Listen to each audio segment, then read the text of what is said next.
नमस्कार। आप देख रहे हैं शगुन टीवी में आपके साथ संदीप और अब मैं बात करने वाला हूं तुला राशि के लिए सितंबर 2026 कैसा रहने वाला है, ग्रह गोचर की स्थिति क्या है। तो मैंने यहाँ साथ लिखा और पूरी कुंडली ड्रॉ कर दी। इसके हिसाब से मैं बता दूं आपको कि कैसे कैसे प्लैनेट की पोजीशन है। तो आपके लग्नेश में शुक्रदेव हैं जो इच्छा पूर्ति कराएंगे और आपको बोल्ड करेंगे। दूसरा, 5वें भाव में राहु है, 6ठे भाव में शनि है और 9वें भाव में मंगल है, यानी आपके भाग्य स्थान पर मंगल है। वो आपका कितना मंगल करेंगे वो आपको आगे मैं बताने वाला हूं। 10वें भाव में गुरु हैं, गुरु यहाँ पर हो चुके हैं, आपकी मेहनत को बढ़ाएंगे, आपको फल देंगे ये। और अब 11वें भाव में केतु हैं और 12वें भाव में यानी विदेश भाव में बुध हैं। अब ये पूरा ओवरऑल महीना आपके लिए कैसे जाने वाला है, आइए एक बार हम लोग इस विषय में बात कर लेते हैं। तो सबसे पहले मैं आपको बताने वाला हूं गुरु की, क्योंकि गुरु है इस समय उच्च के और आपकी कुंडली में केंद्र में चौथे स्थान पर बैठे हैं। ये आपको करियर में नई जिम्मेदारियां देंगे, व्यवसाय में, प्रतिष्ठान में, कहीं भी अगर आप कोई भी काम करते हैं जो जुड़ा हुआ है आपके करियर से, आपके व्यवसाय से, तो वो आपके लिए बहुत अच्छा रहने वाला है। जो उनकी नजरें हैं 4 7 10, तो वो भी 1 2 3 4 यानी खुद के आपके लग्न पर पड़ रही हैं और 7वीं दृष्टि यहां पड़ रही है और 10वीं यहां। तो ये जो चीजें हैं ये आपके लिए बहुत अच्छी हैं, क्योंकि गुरु जहां देखेंगे, जहां बैठेंगे और वहां अच्छा ही करेंगे, उच्च ही करेंगे। क्योंकि कोई भी प्लेनेट बाउंड हो जाता है जब वो अपनी उच्च की राशि में होता है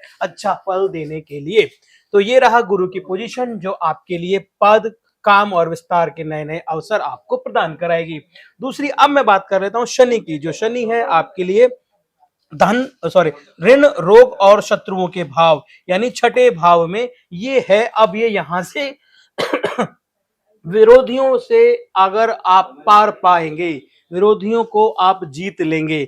यहां से अब आपको मैं एक चीज ये बता दूं, अगर आपका कोई भी कोर्ट केस चल रहा है या कुछ भी इस तरह की चीजें हैं, कर्जे में अगर आप हैं, तो आप उन चीजों को अब भूल जाइए, क्योंकि अब आप उनसे निस्तारण प्राप्त करने वाले हैं। अगर आप कोर्ट में हैं तो आपकी जीत निश्चित है। और अब बात कर रहा हूं मैं राहु की। राहु है आपके पंचम भाव में। पंचम भाव में ये शिक्षा का घर है, प्रेम का घर है, संतान का घर है। लेकिन यहाँ पर एक काम ये करें, आपको नए नए अनुभव प्राप्त होंगे। बच्चे ने अगर आपको कुछ कह दिया तो आप ये समझना कि ये नियति है।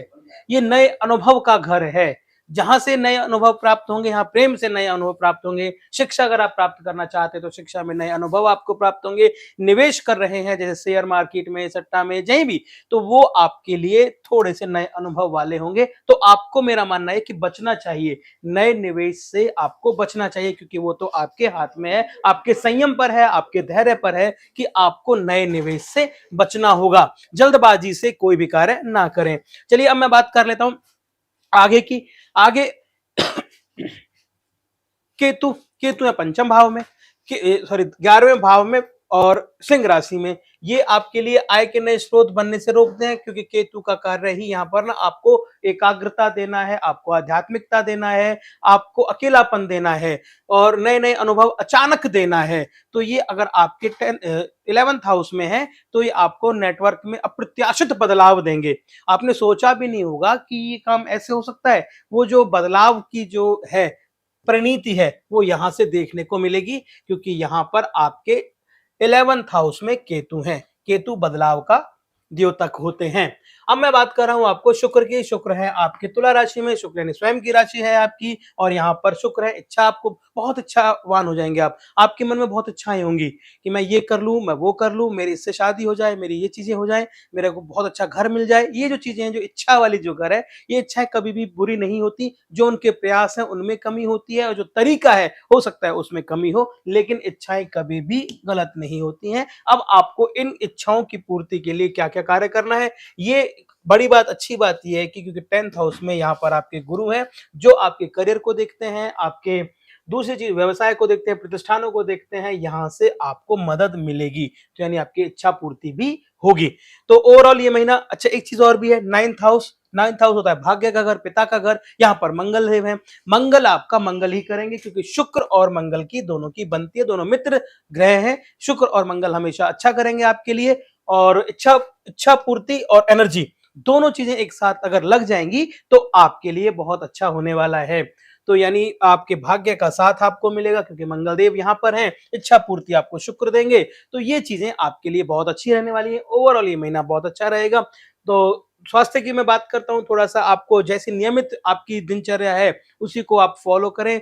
फालतू इधर-उधर ना भागे, तनाव से बचें, खान-पान का संयमित होकर पालन करें। दूसरा, परिवार में मधुरता आएगी और एक-दूसरे के साथ संबंध अच्छे होंगे, लेकिन कुछ जो खर्चे जो अप्रत्याशित खर्चे होते हैं, उनसे आपको थोड़ा बचना होगा क्योंकि ये खर्चे आपको पता भी नहीं है और ऐसे खर्चे हो जाते हैं धार्मिक यात्राओं पर भी, धार्मिक अनुष्ठानों पर भी या दूसरे जो धार्मिक और आध्यात्मिक कार्य हैं, उन पर आपके खर्चे होंगे।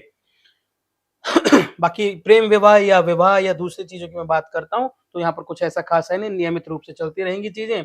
धन का भाव थोड़ा-सा बढ़ेगा क्योंकि इच्छा पूर्ति का जो भाव है, इच्छाएँ होंगी, तो इच्छा धन खर्च आपका बढ़ा के देगी।